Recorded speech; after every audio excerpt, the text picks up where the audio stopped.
what we are going to do today, I think, is we're going to start by having a general discussion with each other about some of the things that have started to be discussed in the Canvas system, some of the discussion. Very interesting discussions going on, and the reason for this is I hope it will generate more discussions in here, in the discussion group that's on there. I know a number of you said that the initial posts have scared you off a little bit. But don't be scared, get involved, it's very interesting. The first post, have many of you read this? Yeah, had a look at this? The first post is from Lisa, the faculty member in Australia, who is our host for the trip over there, and we're going to hopefully be working with her students a little bit in a few weeks. And so I wanted to talk a little bit about what she said. She talks about how the technologies have got to know ourselves, allowed us to know ourselves, which is very interesting. That we can now examine the brain. He talks about the critique of Kurzweil. Does anyone know why there's a critique of Kurzweil? Why are people criticising Kurzweil at the moment? Well, they've been criticising him for a long time, but why are they criticising him more at the moment? Isn't a lot of his, aren't a lot of his theories sort of, he's biased towards them because he himself has really bad health? I remember watching a documentary where he, like, every morning he takes out like a Ziploc bag full of vitamins and just sits at the computer chewing them like they were. That's part of it, but what recently has happened? Didn't he just start working at Google? That's it, he's Google. Oh, that's right. He's gone to Google and he's suddenly announced that he's tackling artificial intelligence with Google, and what he's actually said is, I'm going to build a human brain with Google. He's written this new book, and I can't remember what it's called. How to Create a Mind. How to Create a Mind. Well, yeah, which is fairly obvious, you know, how to create a mind, I work for Google, I'm going to build a brain. A lot of people have come back with criticisms of that, and Lisa puts a reference up to a New Yorker article on Ray Kurzweil's dubious theory of mind. And there's, he's saying that we can reverse engineer the human brain, and he says this is one of the most important projects in the universe, and very modest fellow, Kurzweil. And he says it could be big news, but does it deliver? And he says, and all sorts of people who are very famous people are kind of criticising him. P.Z. Myers, if any of you read his blog for Lingular, it's a great blog on science, particularly evolutionary biology science, but he said Ray Kurzweil is a genius, he's one of the greatest hucksters of the age. And Doug Hofstadter, who if you've read he's written this great book, I may use some of in this class, Gödel, Escher, Bach, which is a crazy book. He links the mathematics of Kurt Gödel with the drawings of M.C. Escher, the weird repetitive looping drawings, with the music of Bach. And he does that, and the whole book is based around explaining the theories of artificial intelligence, and he's written in the style of Alice in Wonderland, Lewis Carroll. It's one of the craziest things you'll ever read, but very, very cerebral and intelligent. And he said about Ray, if you read Ray Kurzweil's books, what I find is that it's a very bizarre mixture of ideas that are solid and good with ideas that is crazy. And it is as if you took a lot of very good food and some dog excrement and blended it all up so you can't figure out what's good and bad. Bit harsh, isn't it? So they've really been having a go at him recently, and many other people. And to be honest, Kurzweil he's overblown, eccentric, and talks about really big ideas, and he's the kind of guy who stands up with Google behind him and says, we're going to build a human brain. At least he's trying, I guess. But, So what Lisa's, anyway, so she talks about some of the criticisms that occurred to her. And then goes on. There's an interesting line here where she says, in a way, the truth, this kind of version of what is truth, but the truth about the brain's function is partly dependent on the fantasies, myths and stories we tell ourselves to interpret and identify those functions. And I think that comes back to a lot of what Patrick has been saying about constructing a reality. Am I kind of correct in that, Patrick, in some way? Right. I haven't had a chance to read this statement yet, but I don't want to say yes or no, but we're working in the same terrain, clearly. Yeah, this idea of the reality we experience is potentially a construction. So we like to recognise, she talks about the science and the art, the different things, the different ways people perceive the hemispheres of the brain.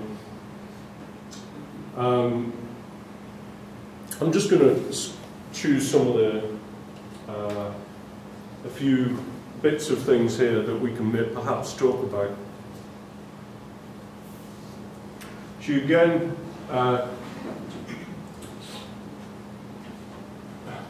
all this suggests that beyond robotics and beyond Kurzweil's excessive focus on the artificial, there is always the mystery of our nature to explore. For instance, how we may expand beyond understanding the brain as an isolated individual organ. Again, this is something we've talked about in class a little bit. Can we move beyond the prevalent Western industrial view of humanity as a myriad of fractured, isolated individual units? How can we transcend the limitations of the scientific framework that nurtures this view? And when I read that from Lisa, it did make me think. I've been to a number of lectures and read a number of things recently. I've always had this very strong position that science was true, and it's an objective reality. And I've been to a number of talks and read things that have made me think that it's true within the kind of prevalent Western industrial view that we have, that this society really shapes the science that we do and the conclusions we draw from that science. So I've begun to think about this question a little bit myself in relation to my own work and the work of others, so something we thought about. And then she talks about, she mentions a few research projects that are looking at artificial intelligence and some of these questions. And then she says, quite a controversial statement, let's hope the US government research programs will let artists and poets onto the panels. Artists provide a sense of balance between what we tend to project or imagine and what is a true reflection of the human self. The arts can inform this discussion by extending the framework of inquiry beyond the usual Western frameworks set by neuroscience, robotics, and AI. If I wasn't good friends with her, I think she's having a go at me. You know, here, you know, she knows I'm a science AI person. She's kind of saying, hey, you know, you need to let the artists in. But this was a common discussion I had with Lisa. I was a scientist in an art school, and so she used to give me a lot of ribbing like that all the time. So this idea, very interesting, that artists and poets can inform our understanding. And she talks about this guy Stellark. I think I've mentioned him before. Stellark, fascinating individual, an Australian performance artist. And before I talk about it, well, no, I'll describe him first. Stellark has followed me around the world. When I lived in England, I worked at the University of Nottingham, and there was another university in the same town called Nottingham Trent University, and Stellock was artist in residence there for 3 years. So I used to go to his shows all the time, knew researchers who worked with him. And when I moved to Australia, Stellock moved back to Australia and was working with Lisa. So he kind of followed me around the world, this guy. He's an amazing individual, the things he does. As it says here, Stellock is interested in the brain as an organ that is subject to human design. His project examines the body as a kind of architecture. I like this bit that one of his statements, Stellock asserts the human body is not simplistically a split mind and brain. Again, things Patrick's been alluding to in the class here. It's not a kind of Cartesian theatre of I as opposed to my physical body. The body doesn't simplistically store images and information, rather the brain can be seen as soft neuronal tissue that quivers and communicates with electrical signals. And this conjures up ideas, constant feedback from the environment. And the last bit just below, I was going to show before, you construct extended operational system that functions beyond the biology of the body and the space it inhabits. That's really interesting. We construct an extended operational system, like a computer operating system, an operational system of some form, that functions beyond the biology. So we function beyond our bodies and beyond our local space. We do. We have virtual avatars. We have technology that extends us there. And Stellock is fascinated by this concept.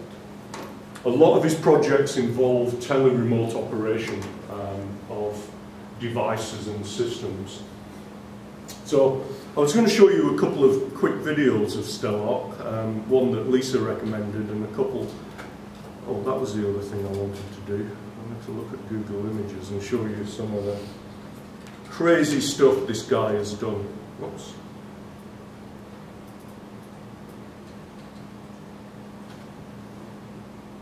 So he implanted a human ear on his arm, which is pretty creepy. This one is very, very strange. Can you turn away? Would you mind? He's sitting in an art gallery with hooks through his body, suspending him from the ceiling, so he's hanging from hooks, and these rocks are what are keeping him balanced in his way. He's had robotic arms kind of grafted into his arm. Another suspension project there. This one's really crazy. He designed this huge robot that was attached into various components of his body. Hopefully I can show you a bit of that operating.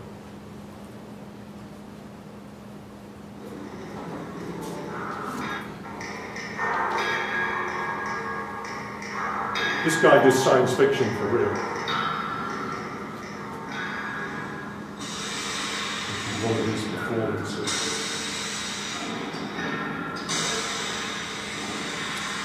He had implants. He worked with Kevin Warwick at the University of Reading and had robotic implants put into his arms, and he had people on the internet controlling his body for a while. I was going to show, this is from an interview with him, and I really liked, I'm going to show you the first minute of this video. There are lots of Stellock videos that are really worth watching where he talks about what it means to be human. These will hopefully inform the work you're doing, worth looking at, but have a listen to what he says about transhumanism here in this little, just the first minute or two of this.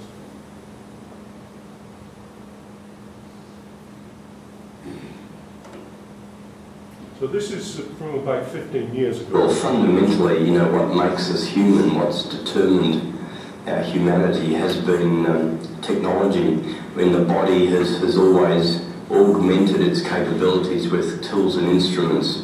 So this is not a new thing. It's, you know, technology is a historical human phenomena. And what we have here now is a situation where technology really begins to project human presence to remote locations, enables the body to effect physical action at a distance, reveals a universe well beyond the human scale sensory perception that we have, amplifies our calculation and reasoning powers. These are all technologies that enhance and extend the body in some way, and it's inevitable that we use them.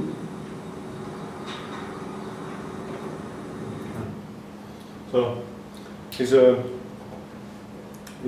I really like that, because in some ways that defines a lot of what I'm particularly interested in this course, is how we are more than human by the very nature of the technology we use. This is a project I think Lisa worked on with Stellark, and this was listed at the bottom of her post.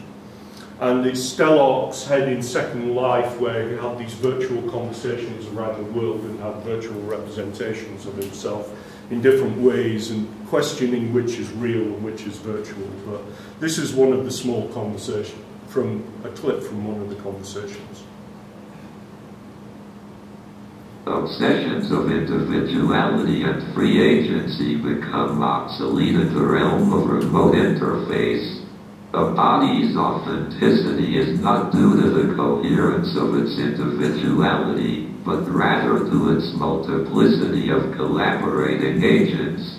What becomes important is not the body's identity, but rather its connectivity, not its mobility or location, but rather its interface and operation. Notions of intelligence, awareness, identity, agency, and embodiment become problematic.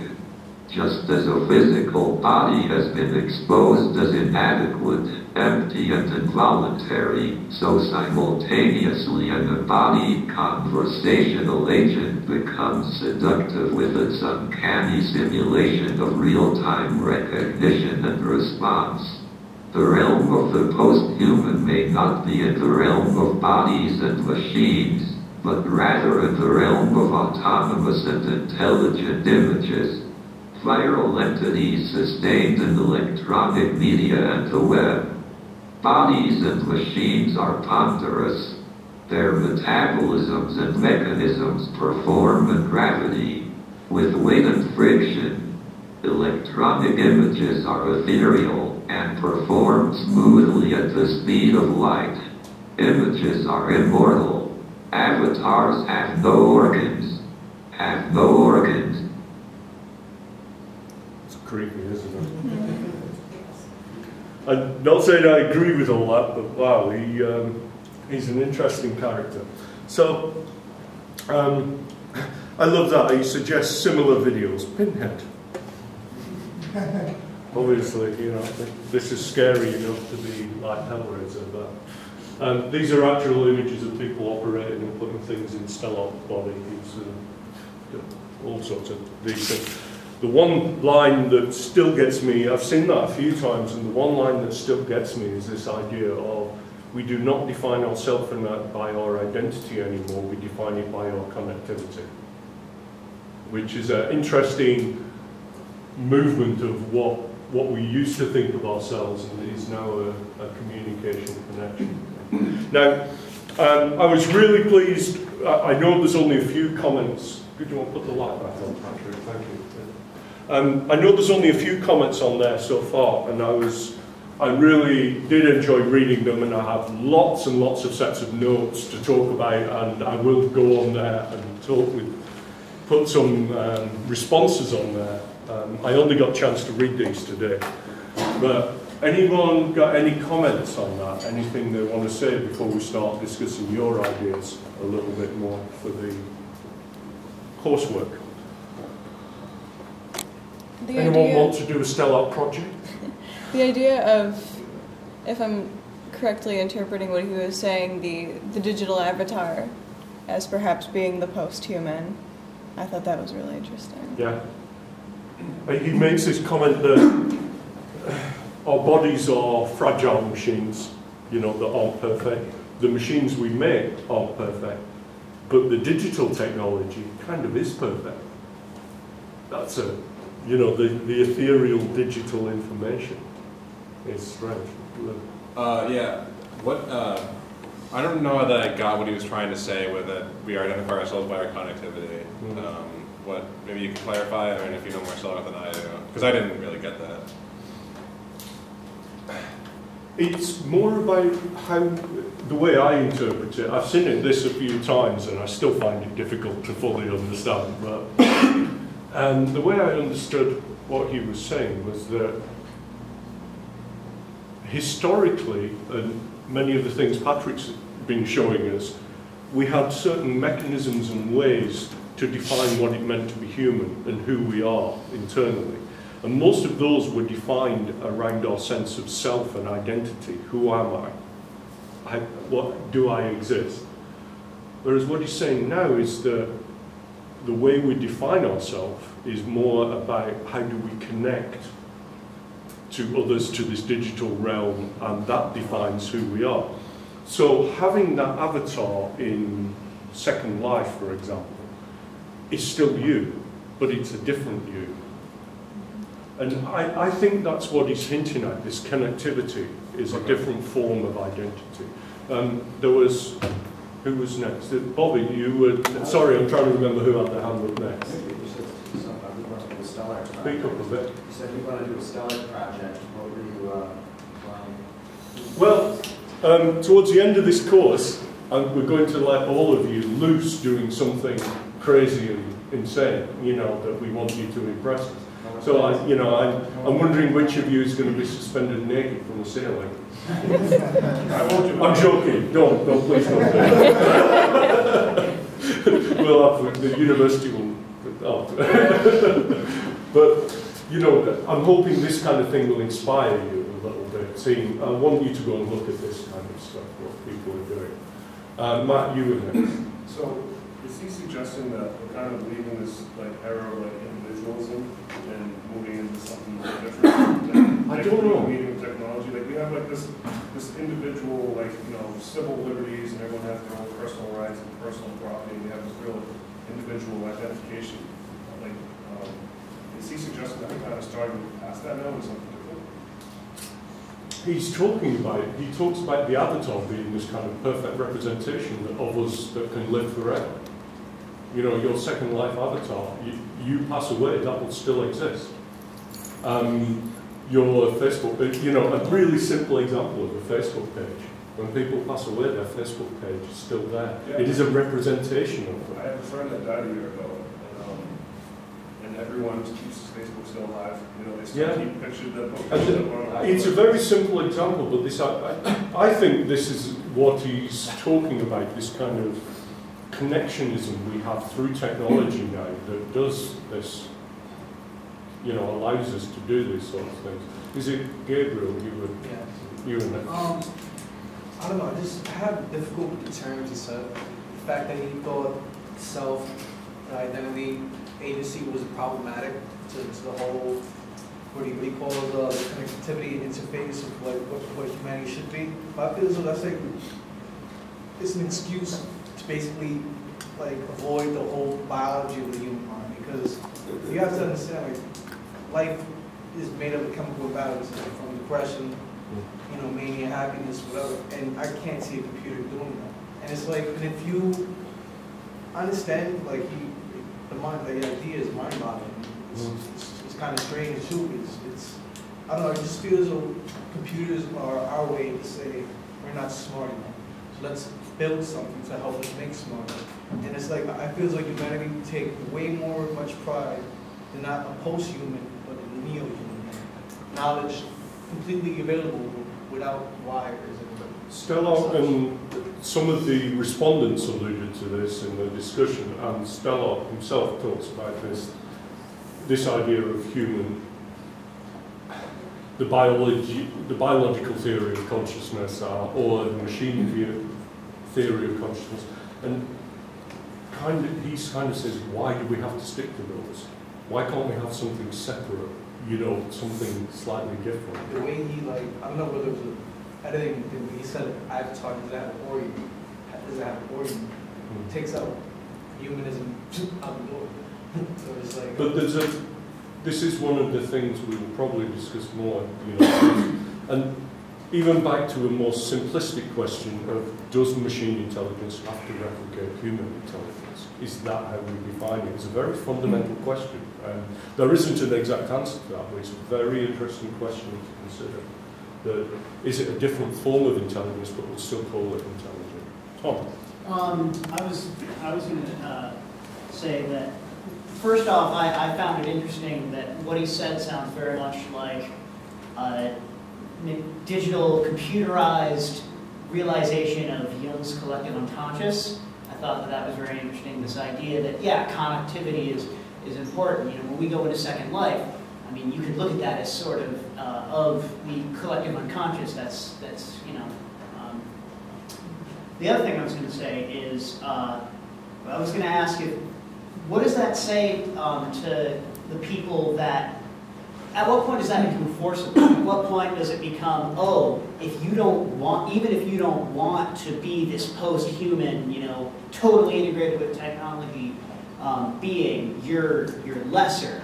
Because personally, I think it's a little terrifying, this notion of we become so, like, organically, like we become some sort of organically merged or whatever, however you want to term it, with our machines, that, you know, we get to a point where there are people that, you know, it's just unsettling to think of this notion that someday we might be forced to go through with something like that. Well, this is something we consider a lot in my classes, even teaching things like hypermedia, multimedia. We look at the distribution of technology around the world in developing countries and how it changes the perception of technology. And we have that issue already with many of our everyday technologies, like mobile phones. How many people have smartphones in different parts of the world? How it changes the cultures in those worlds and the way we communicate. And do we look down on people who don't have them? One of the key areas, I think, to talk about this is science fiction.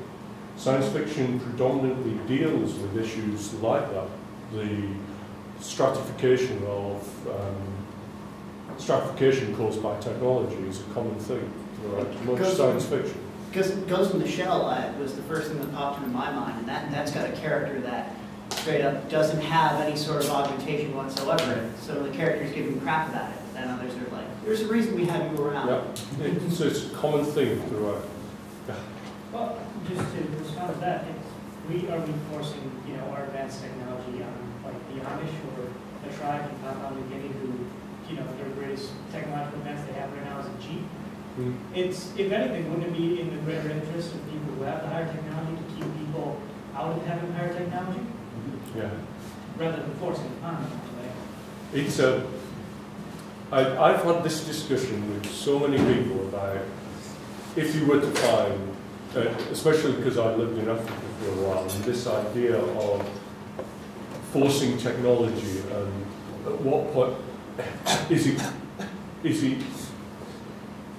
it bad to not give people technology, medicines, for example, that can help them, or is it wrong to give them technology which may spoil the way of life they already have? And that is such a can of worms and difficult question for all sorts of cultural, social, ethical reasons. I'm not even going to go there. That's a whole other lecture course.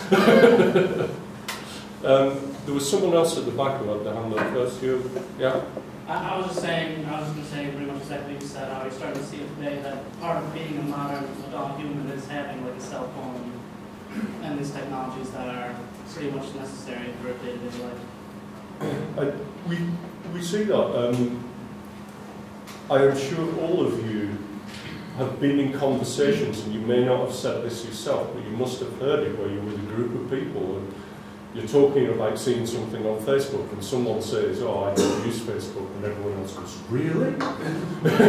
You know, those kind of, or you don't have a phone, really? You know, and there's this kind of expectation that people will meet a certain technological standard in this culture, and someone who chooses not to is seen differently. People who don't watch movies, you know. For a number of years, I'm a huge movie buff, as many of you know, but for a number of years I lived without television totally. No movies on computers, nothing, just lived without TV, back in my student days many years ago. But the number of times people treated me as a freak, you know, because of that, it was very strange. Yeah. On the subject of the our avatars outliving us, for example, of like your image online being somehow ethereal and eternal.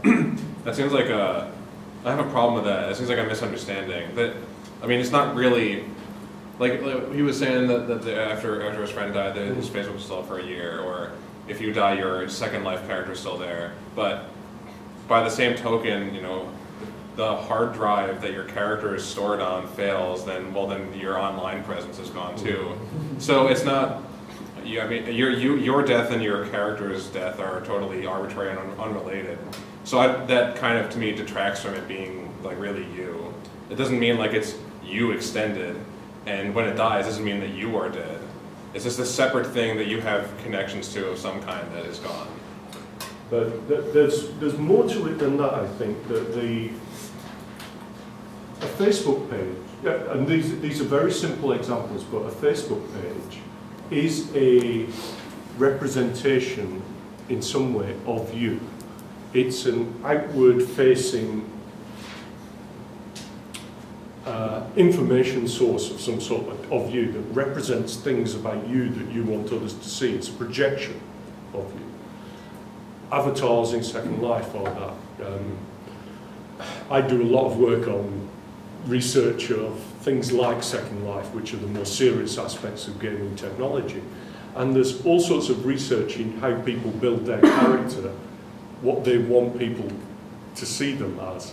They may change their skin tone, they may change their body mass, they may change their gender, because they want people to see them in a different form. But it's still them. Right. And it's an interesting concept that this representation of you still exists. Now, yes, of course, a hard drive could die or something, but I think this idea, the fundamental thing in this class, or one of the things I'd like people to explore and think about, is that we now have, through technology, these alter egos in some ways, these other things that represent us in many forms, not just Facebook, but many other ways as well. Right. I'm not saying that that's not interesting or anything, of course. And I'm just saying that I guess that the fact, like you can say that you can focus on our online avatars outliving us, but I'm just saying that seems like a meaningless statement because the opposite is entirely possible as well, with seemingly no correlation between the two. Yeah. So that doesn't really seem like a good thing. I think one of the ways Stellock was particularly talking was about with the interconnectivity of networks, much digital data is never going away. You know, that photo of you drunk at a party is never going to vanish. You can say it's never going away, but I think that's just, I mean, it's maybe going to last, it's likely to last longer than you would like it to, or than you would expect it to, or longer than you will. But it's not any more permanent than you are. I also think that claim that, or calling online images of you or whatever, calling them ethereal, seems like a misunderstanding too, because they're still based on physical hardware. They're still on physical hardware the same as our mind. I'm not disagreeing with you. I'm not agreeing with you. I don't know the answer to that one. That's an interesting. Yeah, I think you're right by that they have a temporal aspect, definitely. Let me jump in here just to show you a little bit about how you can negotiate conversations like this. You could just differentiate what level you're talking at. Are you formulating the question, and we deploy that structure of inquiry that I was talking about last time. So in conversations like this, we always entangle and confuse things. So the work of scholarship and thinking is to kind of let things get messy and kind of confused and completely tangled up, but then to see if you can find ways to sort out the questions and then work on a little piece of the problem at a time. So we can use the structure of inquiry, we can use the structure of interpretation too. What is it that we're talking about, and can we then change the context? So we're asking about, is it possible for avatars to live forever? That kind of question. Well, what we can do is we figure out the best way to ask the question, and we really need to work at that level. But then we might say, okay, well, that question about avatars and about something living beyond us, a technological advance of some kind, we can change the discussion depending upon what context we place it in. So the Facebook conversation is going to take us in a different place than if we think about YouTube or Stellar's, Second Life or something like that. We'll get to different kinds of insights. And while we're doing that, we'll be examining our assumptions. A shift in context or in text, or both, will challenge our assumptions differently. And then the thing that I wanted to speak to more relevantly, the structure of causality provides an interesting way to think about the conversation that John and Damien were having a second ago. Because what seems to be at stake in the discussion is the materiality of the body versus the materiality of something that's on a server somewhere. Both the server and the body have a kind of materiality to them. And as material components, they run the risk of decomposing, of being destroyed or rearranged in some way. So so the conversation can become more refined in our thinking if we think about what we mean by the materiality of the server versus the materiality of the body or of many bodies. Similarly with agency, form, and purpose, or these are the simple ways I translate those Aristotelian causes. So purpose is the teleological cause in Aristotle's language, the end or the aim, it's the final cause. That's the language I was using last time for it. So there may be nothing true, so to speak, about this structure when it comes to understanding causality. There are other theories of causality that we can use. The value of using Aristotle's is that it's had a long history in our own vocabularies in Western thinking. So we can even challenge these terms if necessary. But is that helping a little bit? So when we're listening to something like Stellar, what we have to do is with these kinds of structures in mind, I think one of the things we have to do is we have to kind of sort out, well, what are the various kinds of things that we're really talking about? So insofar as we're talking about people, earlier in the conversation, we got involved in this thing about individuality and identity versus the connectivity question. So a discussion like that is actually asking us to engage in what Heideggerians call the existential analytic. Now, in simple terms, what this means is, what are the conditions that have to pertain in order for us to be human? Well, Heidegger observed, very interestingly enough, that among those things are something that he called, we do an existential analytic of Dasein, and Dasein has several components. One, there's an individual aspect to it, but there's also something that he called being with. And then he keeps hyphenating his terms, so he ends up with a phrase, a hyphenated phrase, being with others in the world. So one thing that we have to do is we have to think more adequately and more accurately about the complexity of human beings. Okay? And we don't do that in these sort of casual, ordinary conversations. What we do is we grab a hold of some kind of language that seems adequate for the moment. So we start talking about individuality. But if you think about it, we're not really individuals ever. You know, our individuality emerges out of the richness of our lived existence. So in order for you or me to exist, I had to have a parent, right? I had to have a father and a mother. So am I an individual? Not really. I'm a composite, biologically, of these different parents and their biological systems and so on. So what we need to do is we need to struggle to get to a more adequate understanding of the complexity of the conditions that give rise to our human being. One quick phrase for that is this notion of an existential analytic. The other thing that we need to do, a couple of things we need to do, is we need to really understand what we mean by science. Okay? So we have to come up with an adequate and an accurate grasp of what we might want to conceive of as modern sciences research. And I can propose variations on this if you want to go that way. Another thing that we need to consider is we have to have an adequate and an accurate grasp of technology. We really have to ask ourselves, what makes technological stuff, technological? Okay? And we may find that these conversations really inform one another. So when we start doing an existential analytic, we're going to make some progress in understanding the essence of technology. Similarly, when we start doing an essence of technology, we're going to have some better grasp of the nature of science and the nature of human beings, because these things are all kind of mutually unfolding. This list is finite, so bear with me, I'll try to finish it up. We also need to have a grasp of in our sense of what makes science science, we have to have a grasp of something that we might want to call mathematics. And we were approaching this conversation a little bit last time.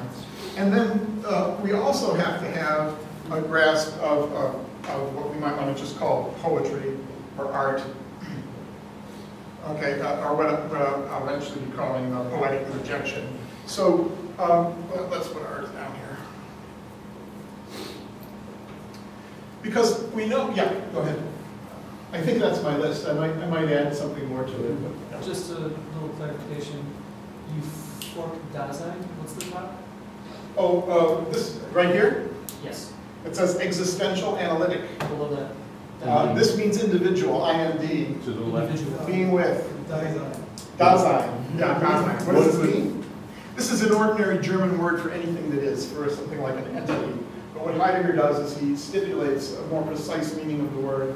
And so he wants to say that this thing, Dasein, which in English gets translated as their being or here and their being, da, meaning, right, and sein, to be. So what this word is it's a technical philosophical term in Heidegger for, not exactly for what I am as a person or what you are as a person, but for the conditions that give rise to our very being as human beings. The interesting thing from Stellock is that he posits there that the thing that makes us human is our technology. The very fact of using tools differentiates us from the other. Right, and that's the kind of sentence that I'm thinking about here. What I'd say to him is, well, that sentence sort of means something interesting, and it gets my mind moving in some interesting directions, but we really need to have a more thorough discussion. In order to make real intellectual progress on these questions, we have to have a more less casual approach to these questions. So it is the case to say that there's some kind of connection between technology and humanity or the human. But we can make greater progress in thinking about what that connection is if we take a little time to think about it. And if we draw on some of the very best thinking of people who've come before us, who really work very carefully on these questions and on these problems. So that's part of what I'm trying to do. I'm trying to kind of inform you that there's all kinds of really interesting conversations that have been taking place, at least since Aristotle, up to our own contemporary moment, that will shed light on these if we can find a way to coordinate the conversation and arrange our thoughts, and to take on some of these questions a little bit at a time. Otherwise, what we'll do is we'll keep circling back, and we'll keep coming back to the same phrases and to the same anxieties and the same puzzles, without ever really feeling like we're making much progress. I'm not anxious. I get a little anxious when I see a guy growing an ear on his arm. I have enough trouble with an iPhone, let alone I go like this when I'm talking. Or do something like that, I don't know. How do you use the ear on your arm? Okay. Less rants. I wanted to going off of what you were talking about the Facebook page, or a piece of software, that being part of you, and how John was saying how it's physically detached, and basically like, let's say Van Gogh, artist, writes a piece of art for somebody, and it's not software, but it's physically attaching him, but it's him, it's his idea. It's got sort of like, it's not just a thing of paint. It's got someone who writes a novel, example. Yeah, any book, any piece of consciousness, and now same guy cuts off his ear, gives him some girl he likes. That's part of him. Is that still links to his personal narrative? Like that's biologically there, but it's no more him than like paintings or it's just hardware. I'm not sure. I'm going to let Patrick answer that one. I'm not sure what the question is. He's comparing the Facebook page to an ear. You can show someone to Van Gogh's ear. As part representations of self, I guess. Again, I think we can use some of this to break down what those things basically are. I think where I can contribute to this conversation is by working these problems in this way. But it would require a little bit of patience on your part to basically learn what some of these things are. When I talk about modern science conceived as research involving three components of what sometimes will be called procedure, methodology, and ongoing activity, right? In other words, there's a structure to modern science conceived as research that will help us. Some of the better thinking about the essence of technology will argue that the essence of technology is nothing technological, right? That the essence of technology is an interpretation of everything that thinks about everything that is from the perspective of its ability to be warehoused or stored. Okay, so that's one possible way to go. There are other ways to work that problem. Poetry does what? Well, it works with figures. Art tends to work with figures. So a Van Gogh painting is, think about those shoes, for example, those shoes that he liked to paint. Okay, what happens with a painting like that is one way to talk about this is to say that when you're wearing a pair of shoes, you're not really thinking about them. They're just doing their work in the world like an ordinary tool would do. But when you look at a painting of shoes, the being of the shoes, so to speak, the things that shoes are closer to us in their being, even though they're constant, right? Because we come to some appreciation, so to speak, or some thoughtful relation to what shoes are in the world by looking at a painting of shoes. But you wouldn't want to wear a painting of shoes around Oswego. Can I? Yeah. I'm trying to get my head around this. So when you go to buy a pair of shoes, is that a similar process to looking at the painting? Because you think more about what shoes are when you're in the act of buying them rather than day-to-day work. That's a great example. I haven't really thought about it in any detail. But yeah, you're probably thinking about the shoes as some kind of aesthetic object that will make you look a certain way. Yeah, their functionality and their aesthetic. You're thinking about all what shoes are and having that relationship, which you forget when you're wearing them. Yeah. That's a really interesting example to think about because the act of purchasing shoes, of kind of assessing which ones to buy and so on, would really involve a kind of aesthetic perception. But not just how they feel, that's obviously an issue too, but how you will be perceived by others when you're wearing them. And that's a similar thing. It would still come under the poetry aspect, art aspect here, the same as looking at a painting of shoes. In part it would be a poetic thing, but it's not merely that. It would involve this kind of social aspect of our human existence because if we want to factor in culture as one of the things that we have to think about here, maybe number 6 or so on the list. There's no reason to the sequencing here yet. But what we often mean by culture is a system of constraints and mobilities.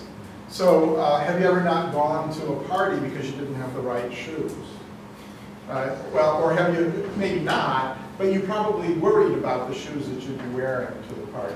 Right? What are they going to think of me? I still have the best I can do are these old sneakers. Right? So are you with me on that score? So